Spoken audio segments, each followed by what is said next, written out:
Narito ako sa isang lugar na di ko maintindihan. Nakikipagsapalaran sa buhay na ang hantungan ay kawalan.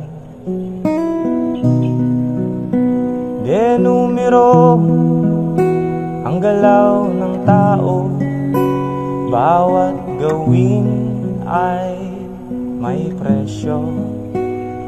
O narito ako sa isang lugar na di ko maintindihan.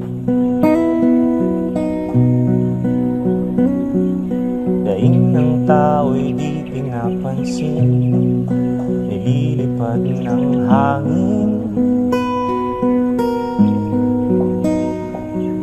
Pangkain sa araw-araw ay di malaman paano pagkakasyahin. Lalong yumayaman ang mga mayaman, lalong naghihirap ang mga mahirap. O narito ko sa isang lugar na di ko maintindihan.